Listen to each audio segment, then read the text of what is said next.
Happy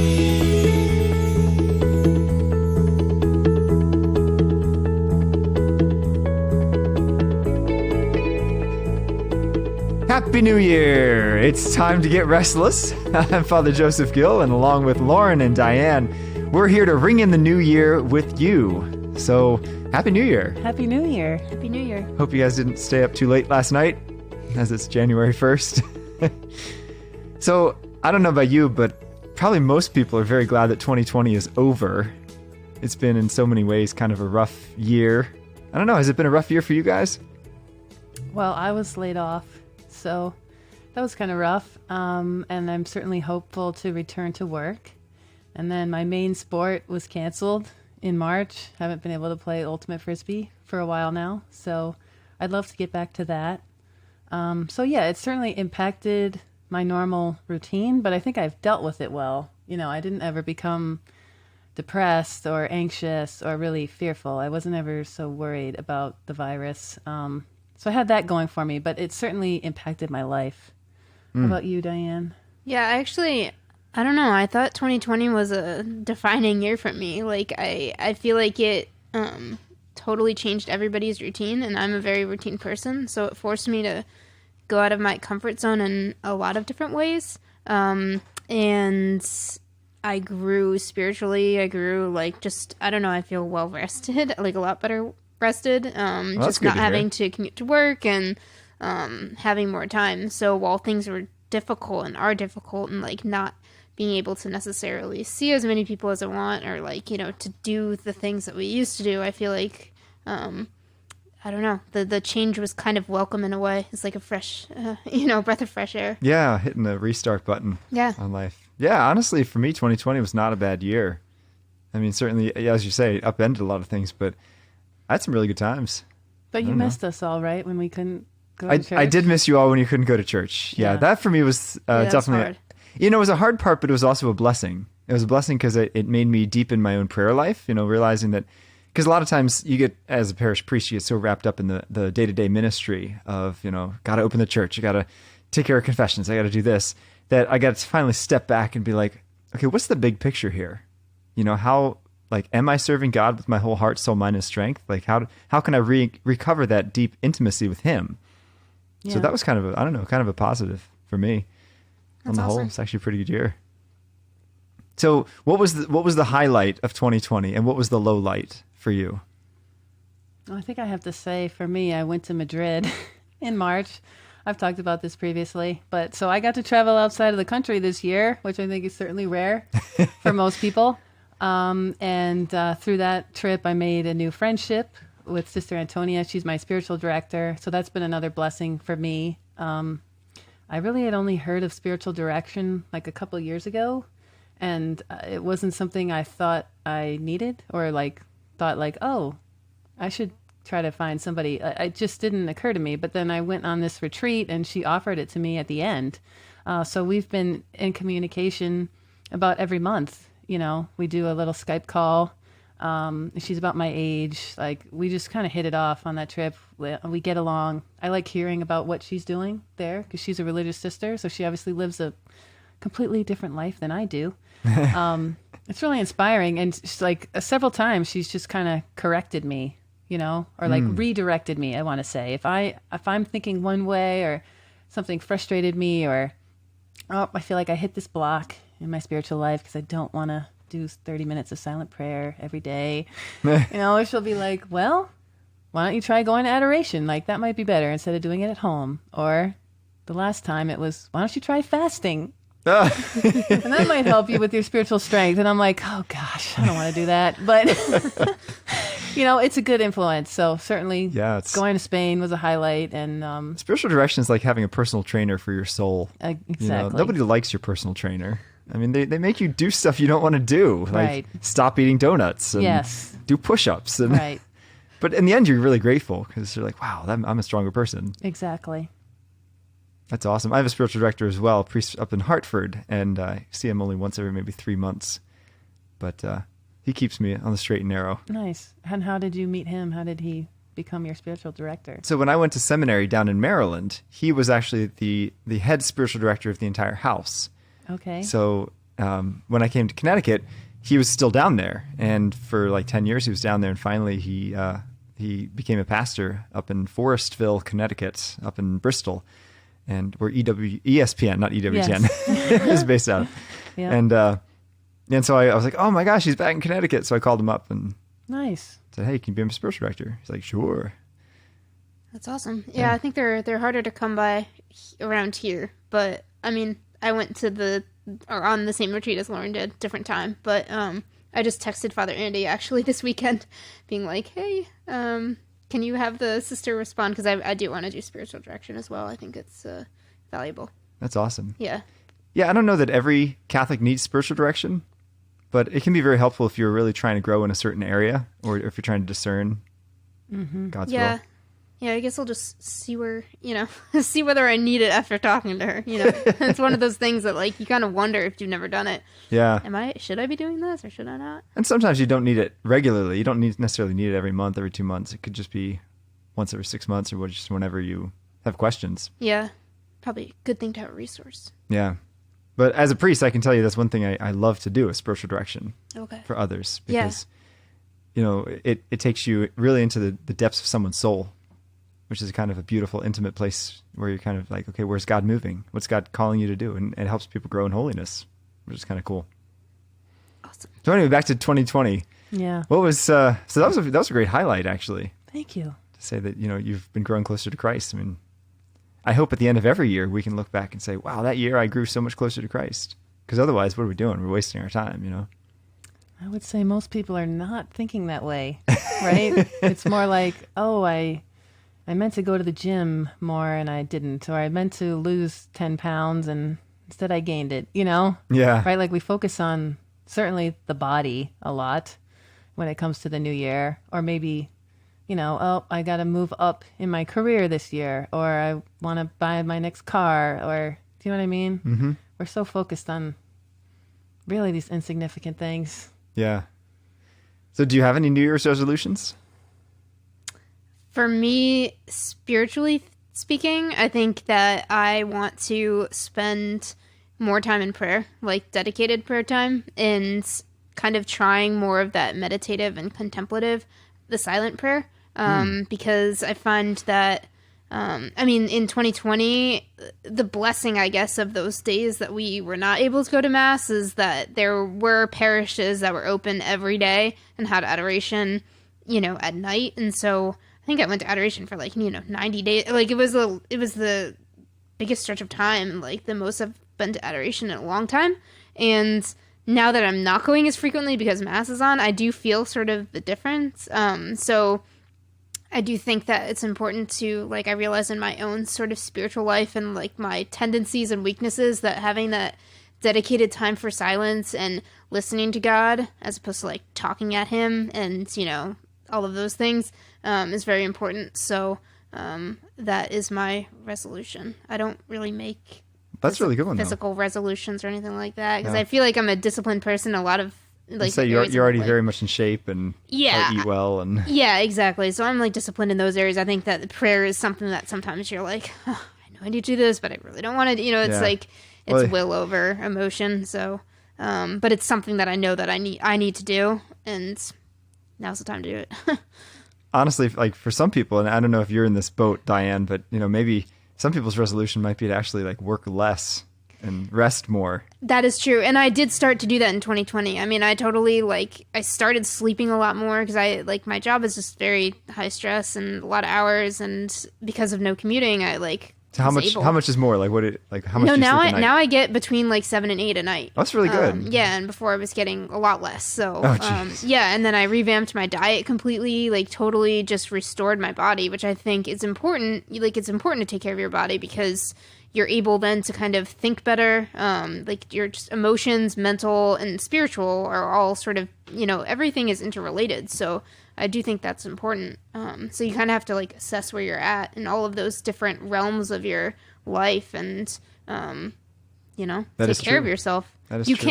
can't help but, like, the biggest thing I've learned too, and that's why I'm like, my resolution is prayer, is that, like, you can't give what you don't have. And so prayer is so important. It's a lifeline, and that's the way that, like, we want to convert other people and do all these great things for Christ, but, like, when it comes down to it, it's like we have to have that relationship, right? Like, relationship is talking to someone, being in relationship with God, and it's very important. Amen. Now, can I open a can of worms? Mm-hmm. And this is something that a lot of millennials, of our generation, I guess you guys are millennials, right? Yes. Okay, good. We All all right. are. Okay, I wasn't sure if you...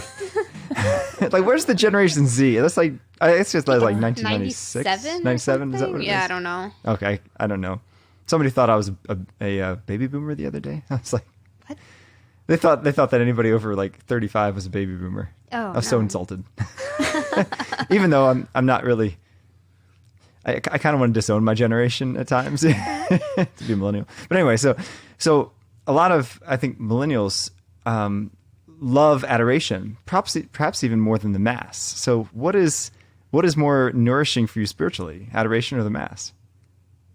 Because you had mentioned, like, adoration was so nourishing when the Mass was gone, but now the Mass is back and you're still going to daily Mass. Yeah. You find it not as nourishing? I do believe that receiving the body and blood of Jesus is nourishing, and it's one of those things that you can't necessarily feel, right? So, like, I struggle, I guess, with adoration. Sometimes I'm still kind of living at that emotional level of, like, I feel peace, and I do feel peace when I go to adoration a lot of times, and it's because I can step back and just be silent. I think Mass sometimes, especially like Novus Ordo and daily, I love it, but it's fast, obviously, and so there's not a lot of time for, like, reflection and prayer, like, outside of the fact that it is a prayer.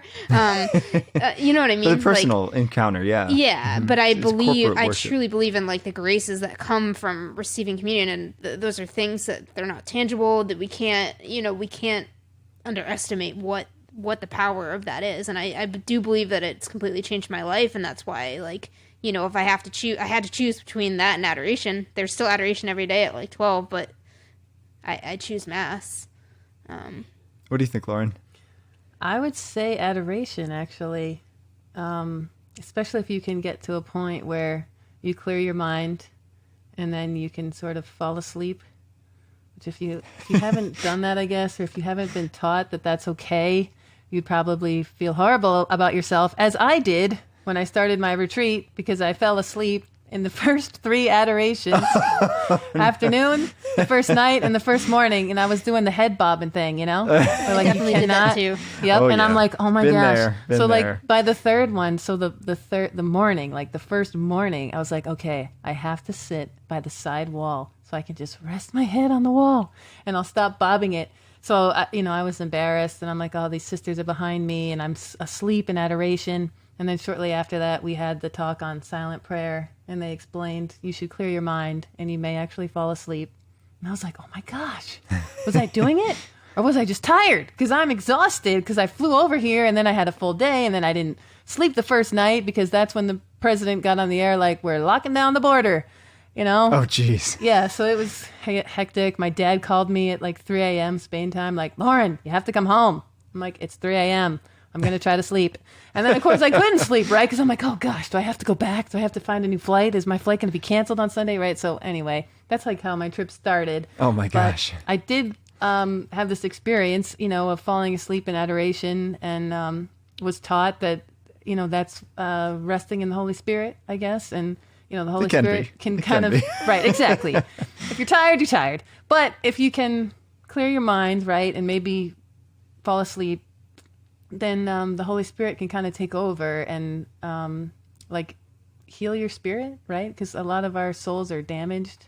Sure. So there can be like a healing that you don't know, what's going on. You're not conscious of it, but you might wake up and you're a little out of it or so. That's There's a grace to just being in the presence Yeah. of Jesus and just allowing him to do the work Right. in your soul. So that is something I've noticed, and I've been able to replicate it a few times since that retreat, like maybe 3.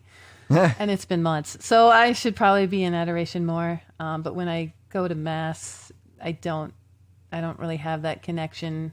And I'm still like, I know now, heaven is opened up and Jesus is present, Mary, all the angels, everyone that I know that's passed. Like I know that, and I look at you holding it, and now I imagine Jesus is there, right? Like kind of maybe over you or something, but it still just feels like I'm at mass, like going through the motions. I don't know. So I'm trying to grow there. And like Diane said, I know that there's grace from the Eucharist, but it's just a different experience in adoration. So It really is. Yeah. I think, God has raised up adoration during this particular time in history as kind of like the devotion. When we do our youth groups, and we do, middle school youth group every other Friday, and I am amazed at how sixth graders love to go to adoration. And high school teens like hunger for it. And they're like, because at the end, I usually play some music, we'll have some silence, and then at the end of like 20 minutes, I'll say, all right, guys, we're going to have a snack in the other room, but you can pray as long as you want. And I leave, and I'm like by myself in the other room because they're all still in adoration. No, that's amazing. I'm eating all the snacks myself. But Can I ask you a question? So what would you say to someone who will say to you, well, but God's everywhere, so why do I need to go to adoration? Or what's so special about adoration? It is true that God is everywhere. But I think even all of us have had that experience of having certain places where God's presence is a little stronger. It can be kind of perceived stronger. You mentioned one time in your episodes about your pilgrimage to the Holy Land, and you kind of experience God in a deeper way than you do on, the Atlantic Street in Stamford. Right. And I mean, the most tangible way in which God is present on the earth is in the Eucharist, in his true body and blood, right? So he's spiritually present everywhere, but he's physically present in one location. It's almost like if you would say, my mom is always present to me because I remember her. She's in my mind. Her love, I know, continues across the span of several states because my mom's down in Maryland. But the truth is, it's no substitute for actually sitting there across the room from my mom. That's the analogy I would use. No, that's a great one. Thank you. But yeah, I hear you about the adoration. You do get kind of that special grace of just being in peace. And I think it's so countercultural because we live in a noisy world that to take some time of silence allows us to reconnect. And the Mass does take more work, I think, to engage. It takes that attention, that real like listening. But, when we look at it objectively, of course, the Mass is of infinite value, so it is actually of a higher value than adoration. But I think both complement each other very well, because adoration leads us deeper into the Mass, into that personal friendship with Christ, which then we can gain more graces from the Mass itself. When we come back, that was a great diversion. I don't know where we went. When we come back, we're going to talk more about the New Year, and particularly the feast day that we celebrate today, the Feast of Mary, the Mother of God. Stay tuned. Hey, did you know you can take Veritas Catholic Network with you wherever you go? All you have to do is download the Veritas Catholic Network app. Then you can listen to the live broadcast 24 hours a day. You can also grab podcasts of our original shows like Let Me Be Frank and Restless, and much more, right at your fingertips and on your phone. Download the Veritas Catholic Network app today at the Apple App Store or on the Google Play Store, or visit www.veritascatholic.com. And welcome back to Restless. Happy New Year's. Hope you're enjoying your celebration and your day off of school and work. We've been talking about the new year, and Diane shared her wonderful New Year's resolution of kind of hitting up adoration more. Lauren, what's your New Year's resolution? So I came up with a spiritual resolution this year. This is a first for me. I'm not someone that has ever thought I should try to grow in my spiritual life, up until this year. And this is probably pathetic to the two of you, but I would like to say the rosary on all the Marian feast days this year. That's beautiful. Nice. Okay, but you say the rosary every day. Yeah, so but I'm talking I think it's 18 days. And then in addition to that, I want to redo the consecration to Jesus through Mary in the month of May. And I feel like this is an attainable resolution. Definitely. So it's out there, and you all can check up on me. I'll text you on the Marian feast days because they're easy to forget sometimes. Reminder. You're like, oh, okay. Including today, which is a great Exactly. Marian feast day, the Feast of Mary, the Mother of God, which we'll talk about in a minute. But my New Year's resolution, I guess, is a little bit more nebulous than that. It's just to kind of be more patient. Oh, well. Which is, I'm not constantly something trying to work on my patience. So Yeah. Yeah, That's part of mine too. yeah. I can understand that. I've been reading this great book by a guy by the name of Ralph Martin, a wonderful Catholic writer, and he is a book called Fulfillment of All Desire about one's spiritual journey, and he makes this interesting link between pride and impatience. Because a lot of times impatience springs from pride. Because when I'm driving, I think that everyone on the road should bow to me, right? You should go my speed and do what I tell you, you know. And when I read that, I was like, oh, that hits home. It hits home, you know. Yeah, and it's annoying being the other car because we were just driving here and there was someone who's shining his lights really deep into. I mean, I thought I was going don't think fast that was enough. me, but No, I don't think it was you. no, but- it wasn't me. But yeah, so that's and that one's hard to measure, right? Because at the end of the day, I look back and I was like, well, did I do that or did I not? You know, but But the daily examine sort of, you know, analyzing whether you were a patient in those situations, I mean, you can start to gauge it after a while. yeah, hopefully. I once heard someone say, if you work on one vice, overcoming one vice every year, you'll be perfect by the end of your life. Right? If you got 65 years of life or whatever, that's 65 vices you can overcome. Now, it's almost, although sometimes the spiritual life's like whack-a-mole. You ever feel that way? Yeah. You're like, I'm going to work on this vice. Oh no, another one popped up over here. Bam. Oh no, another one popped. And I just find that myself. My own spiritual life. That's true. That's good. I was trying to work on temperance for a while to feel like it was kind of along a fitness goal, which is kind of like a constant thing for me. And I usually redo that every year, as most people do. So last year I was going to work out in the mornings because I found that for me, there's too often things that will happen after work that I couldn't stick to the gym. And sometimes it was a coworker was in town from Chicago and she was offering to take us to dinner. And it's like, well, if the company's paying, sure. Or some coworkers were like, hey, we're going to go hit the volleyball. I'm like, yeah, I like volleyball. So I'll go with you to hit volleyball. But now I was compromising, my time in the gym. So I did that for like a month and a half, but then also it turned into a crazy year. So I generally have a fitness goal, and certainly going into 2021, I still just want to become more toned, gain strength as an athlete. You can only just improve your strength, get faster, protect your ligaments and all that. So that's another one for me. But then alongside that is the diet part. So that's why I had started with temperance, like learning, kind of to say no. Or I found this was a thing at work too. Like, there might be a conference with lunch and the sandwiches are provided and then everything that's left over is in the kitchen.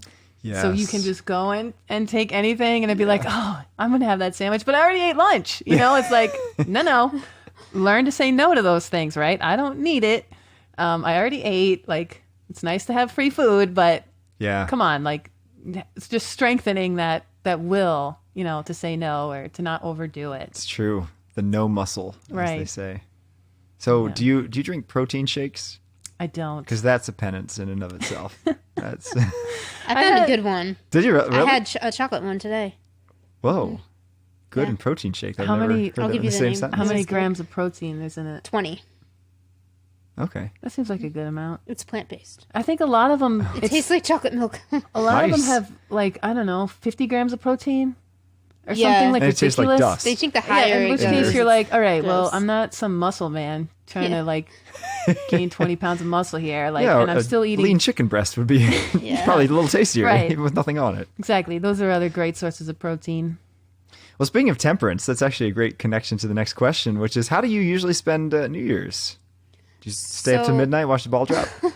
I used to, but the past 2 years we've been blessed to have priests who have, we just asked if we could have a young adult mass at midnight. So the past 2 years we had a young adult mass at midnight, and it was beautiful. The first year was with Father Andy, so we did it at we had like adoration and some music before, and then mass, and then we went to the diner at like 3:00 in the morning. Last year we did the diner first at like 10 o'clock, and That's- then we did adoration, confession, and then mass, and it was just a beautiful way to start the new year. That is a great way to start the new year. Mm-hmm. Oh, very cool. I'm not in mass. No? You partying hardy? It varies, like I don't have a annual tradition. I don't always have a party to go to. Sometimes, yes. sometimes my cousin and I will look at each other on Christmas Day like, are you doing anything? Are you doing anything? Let's do this. 2 years ago, my brother Brian had us down to his apartment in New York City. And that was fun. It's very small, but it's homey at the same time. And then like right at midnight, we went to the bar down the corner and there happened to be a live band and a DJ.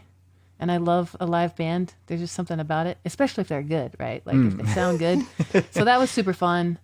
Nice. Or I've gone out with just a friend. Like a few years ago, Ohio State played on New Year's Eve. So I went and watched that with my friend, and then they got shut out. So that was so not fun. Quite disappointing. Yeah. So for me, it kind of depends on the year, but Yeah. What do you do, Father Joseph? Well, usually I sleep. I was just going to say, are you in bed before midnight? Sleep is one of my favorite things to do. But I'll tell you, the most memorable New Year's was when the millennium turned. So I was 15 years old. I don't know how old you were, if you remember. Do you remember when 2000 We were hit? 11. We were 10. aren't we? So you should remember it, right? I mean, it only comes around once I every remember 1,000 years. like being 10 scared or turning something. 11. Like because of the something gonna Y2K happen business. Yeah. Yeah, so something we were like kind of that. excited about that. And like my parents really were like big preppers for Y2K. So we had 4 months of food in our basement. It was great. Wow. And so New Year's, we were kind of like counting down. We were really excited for it. And so New Year's Eve, I wake up with the flu. And I'm like, oh, man. So I end up going to bed at 8 p.m. on the night that it was going to change millennia. Mm-hmm. And my mom woke me up at 11:58 being like, the ball's going to drop. You got to come and see the new millennium. So I went and just stumbled into the room. Still had this flu groggy head. The ball dropped and that was anticlimactic. I'm going back to bed. Mm-hmm. That was definitely the most memorable. Back in those Year. days, my cousins and I would always go out in front of my aunt's house to bang pots and pans. Did you all do that? No. No. Yeah, so that's something that my mom did, and then we did it, and I just looked it up, and it's just to ward off the evil spirits, I guess. That's the folklore or whatever. I was one time with a Hispanic family from the parish, and we stayed up till midnight on New Year's Eve, and they make this this effigy of a baby doll. They actually put it this straw baby doll, and then they take it out front and they burn it Why? because it's a symbol of burning away the old year. Oh. It was disturbing. Okay. I was What if deeply you troubled. enjoyed the year? Yeah, I know. It was kind of disturbing. Different traditions. Yeah, huh? Do you all have pork on New Year's Day? No, is that your tradition? Yeah, so that was another thing that my mom did. So what we usually have fresh ravioli from Arthur Ave, which is a real treat. Oh, It's rare. yeah. And then my mom makes gravy, which is tomato sauce, and then pork sausage. So we're having an Italian meal like we normally do.